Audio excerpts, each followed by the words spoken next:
Madame la Présidente de l'Assemblée, Monsieur le Président du Conseil exécutif, Monsieur le Président du Parlement du Val d'Aoste, Mesdames et Messieurs les parlementaires, présidents et élus de chambres consulaires, Madame la Présidente du CESEC, Messieurs les présidents d'associations de maires, Mesdames et Messieurs les conseillers, cari amici, cari tutti, en vos fonctions et qualités respectives, Monsieur le Président Camille de Rocazera, cari tutti.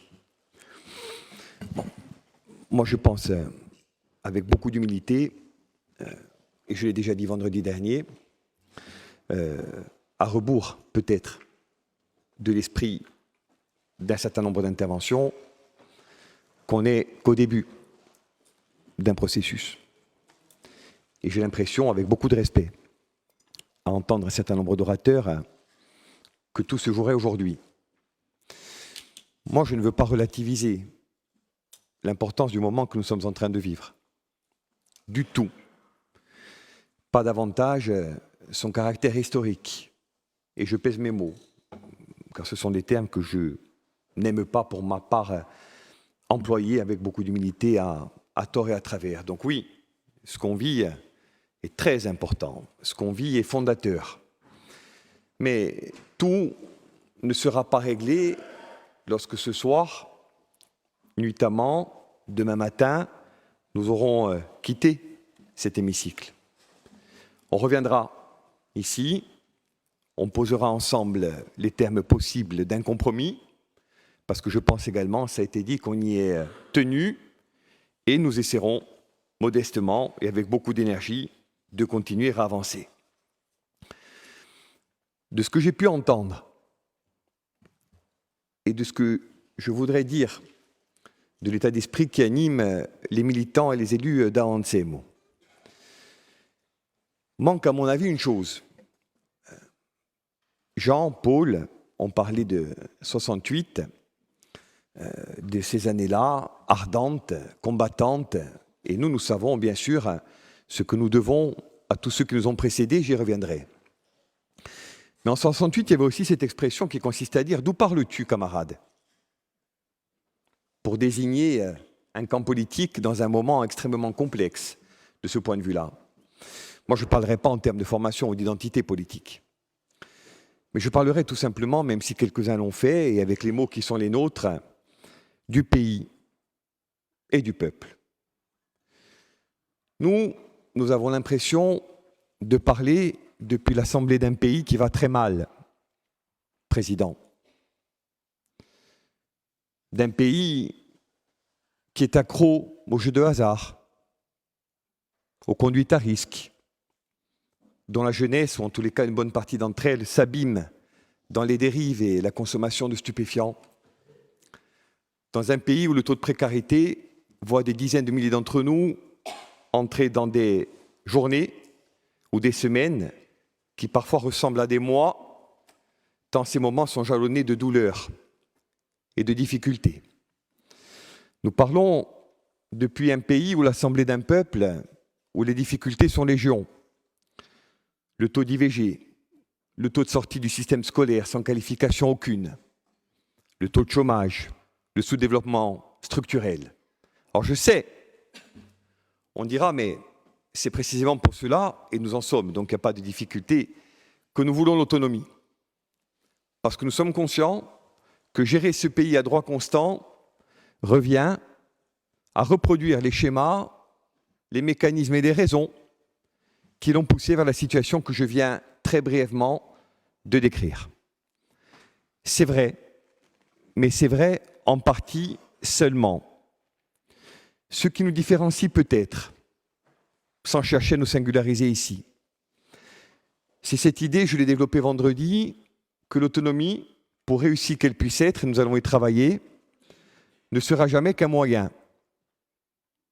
Et que si on la déconnecte, d'une part des choix politiques qui doivent l'accompagner, dans quel pays voulons-nous vivre? Et d'autre part, parce que c'est important, des hommes et des femmes qui vont l'incarner. Il n'y a rien de mécanique. Eh bien, peut-être aurons-nous construit pour nous et pour les générations à venir un statut important, mais qui, à l'épreuve des faits, et les faits comptent, n'aura peut-être pas rempli toutes les promesses et réuni toutes les conditions que nous attendions de lui. Nous parlons en nationaliste corse. Nous parlons en vertu d'un droit reconnu à tous les peuples du monde, et que je vais brièvement rappeler ici, qui est celui à l'autodétermination.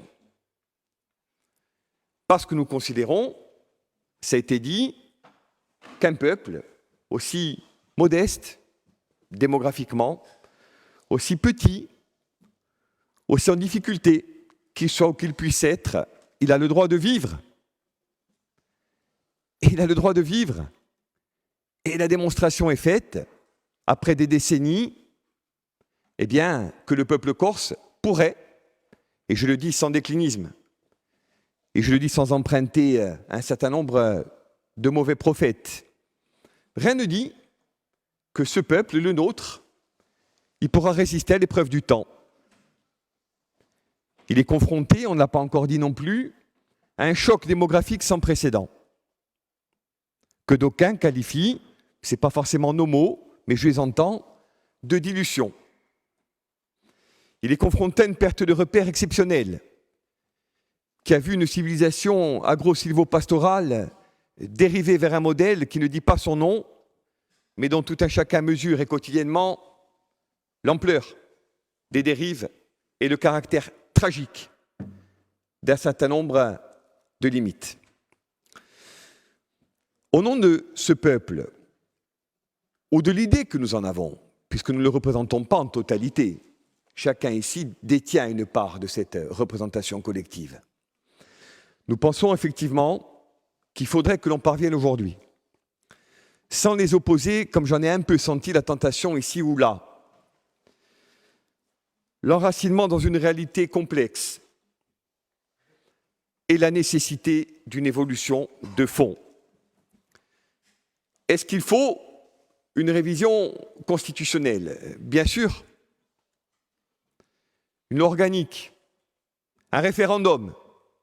Je ne suis pas certain qu'on en ait parlé aussi, mais je préfère le dire, même si d'aucuns, je crois, l'ont un peu effleuré. Ce qu'il faudra également, et je le dis collectivement, y compris pour nous-mêmes, bien, ce sont les termes d'un projet. Et je pense que nous avons peut-être, c'est l'une des raisons pour lesquelles d'ailleurs nous ne souhaitons pas emprunter ce chemin-là, tort de ne pas corréler au nom d'une position tactique ou d'une posture d'une autre nature notre demande de révision aux mesures qui seraient prises immédiatement si celles-ci devaient intervenir. On parle depuis longtemps, dans le domaine du foncier et de l'immobilier, du statut de résident. Depuis longtemps, dans le domaine de la langue, de la co-officialité, qui connaît, Jean-Martin l'a dit, des partisans et des soutiens au-delà des frontières politiques ou idéologiques du mouvement national. On parle, dans des sujets de toute nature, d'un certain nombre de revendications anciennes. Mais peut-être faut-il accepter l'idée que nous devons aussi en dépoussiérer un certain nombre et entrer dans ce processus avec une vision pragmatique qui n'élude rien de nos fondamentaux. Et pour ma part, je n'oppose pas l'identité politique qui nous anime et qui nous fédère à ce souhait profondément enraciné de construire un pays et une société différents.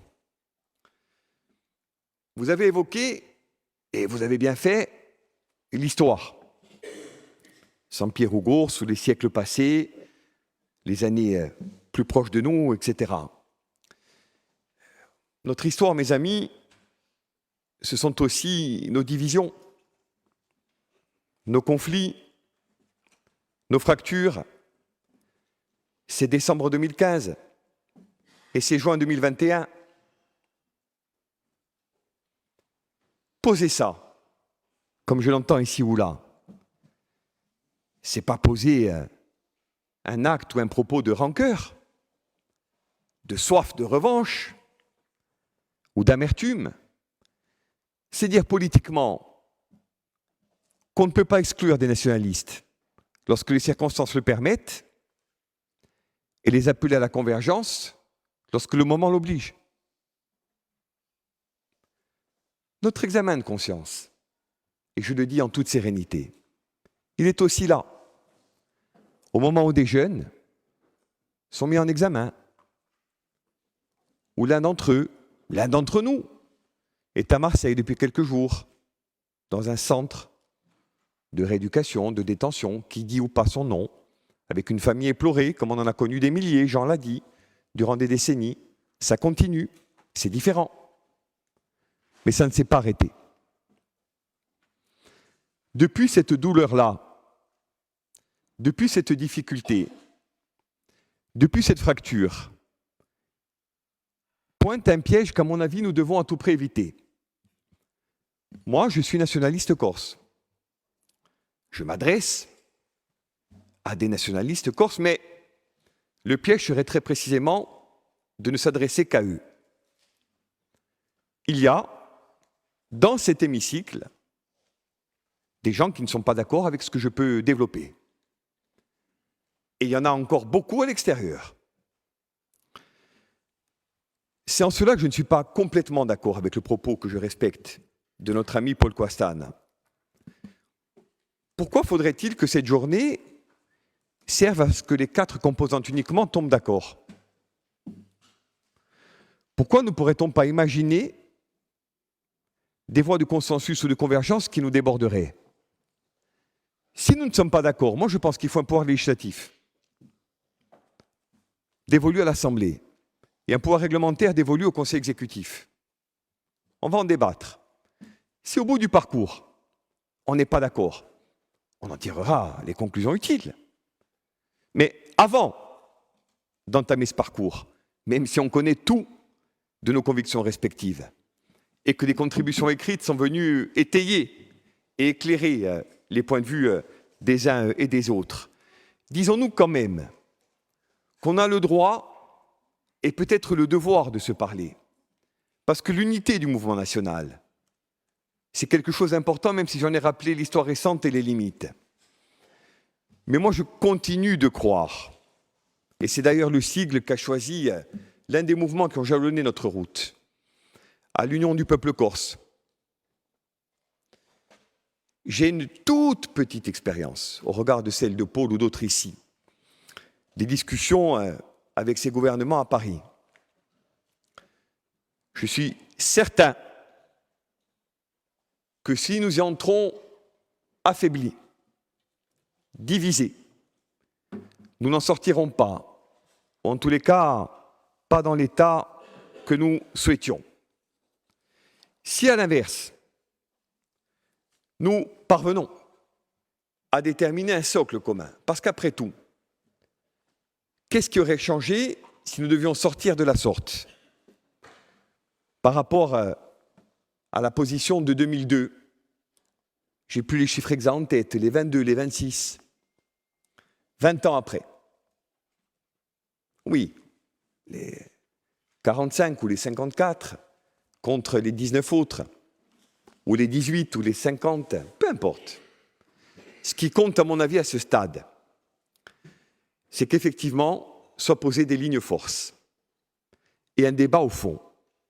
Nous y entrons en tant que nationalistes corses, avec la profonde conviction que l'autonomie, même si elle est un moyen, est un levier fondamental pour changer la trajectoire funeste, si nous n'y prenons garde, de ce pays.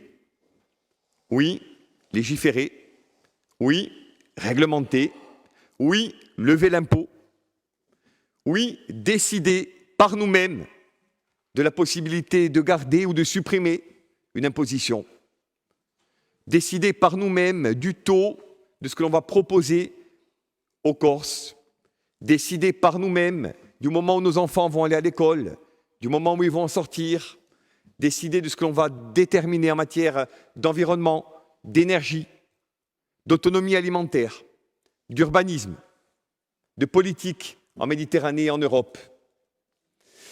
Tout ceci, mes amis, c'est, et j'en aurai bientôt terminé, le moment que nous vivons.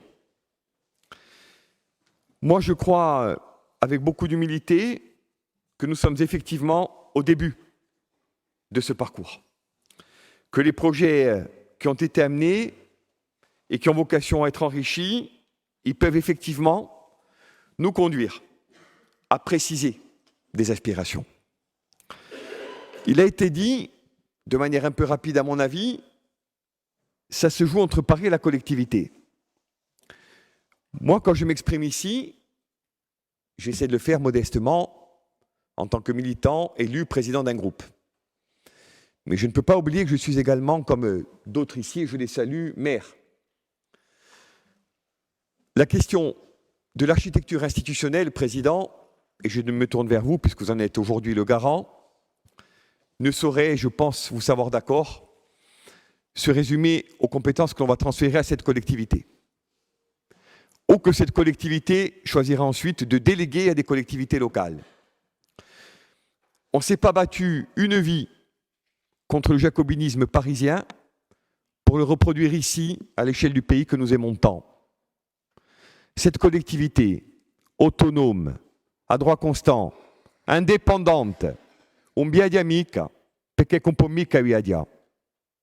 pardon de le dire avec beaucoup de franchise, mais j'y crois tellement que je suis obligé de vous le dire.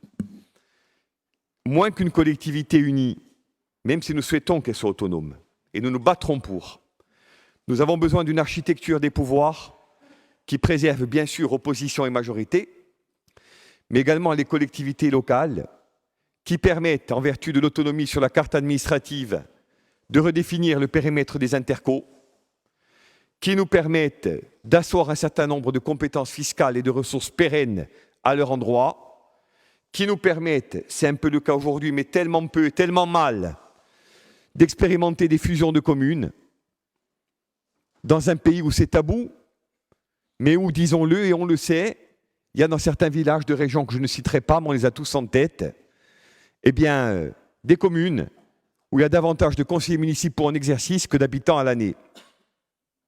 Après, on peut continuer. Encore des années, des décennies. Dans un pays, rappelons-le, qui à lui seul cumule la moitié des communes d'Europe.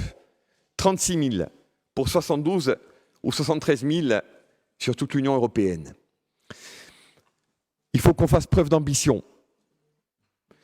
Et il ne faut absolument pas que ce débat nous serve uniquement à purger les scories ou les difficultés du passé. On a beaucoup convoqué le passé, et on a bien fait. Mais sans faire injure à personne, et avec encore une fois énormément d'humilité. Il faut aussi qu'on commence collectivement à reparler d'avenir. Et de ce que cette autonomie, si on y accède, va nous permettre de réaliser. Donc oui, le respect du fait majoritaire, mais également celui de l'opposition. Oui, une nouvelle architecture des pouvoirs, dans laquelle communes et intercos seront redéfinies, pérennisées et respectées.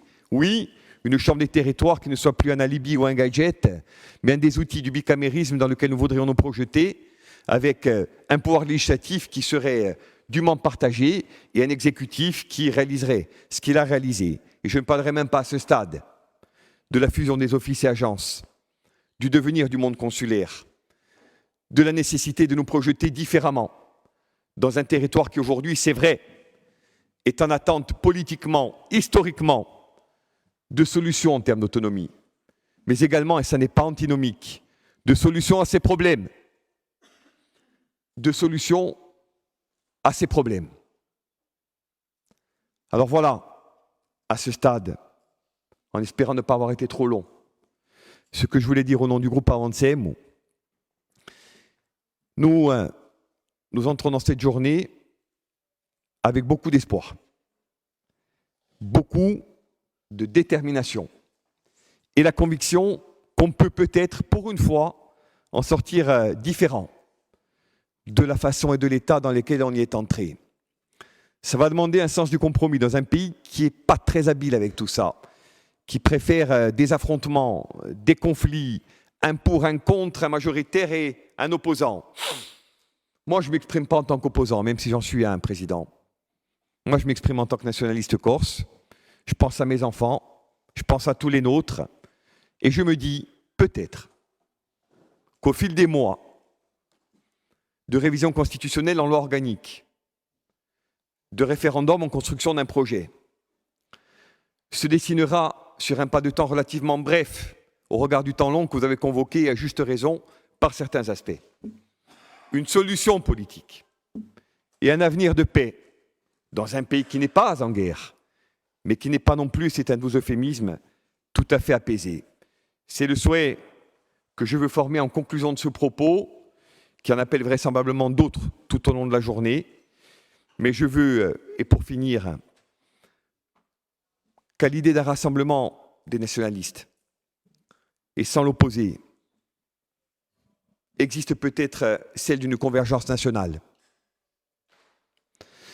et qu'à l'idée d'une révision constitutionnelle indiscutable en vue d'accéder à une autonomie pour nous non négociable, se dessine aussi l'espace d'un projet, d'une vision, d'un pays à 2050 qui sortirait d'un affrontement avec l'État, même s'il en a eu besoin et malheureusement, pour entrer dans une ère de partenariat, de réussite, d'interdépendance et, espérons-le, en un mot commençant, de liberté.